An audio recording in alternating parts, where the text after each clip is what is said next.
I like dental implants as the best choice for replacing a tooth because it's a one-for-one replacement for a tooth.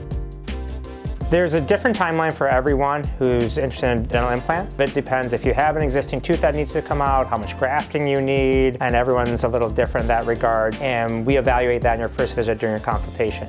Now, if you have a tooth that's broken and needs to come out, we can take out that tooth and then the same day place that implant, and you'll be on your way to getting a full tooth in about 3 months, as you need about 3 months to heal until you get what's called the crown part, and that's the part that you care about. And our patients have been really happy.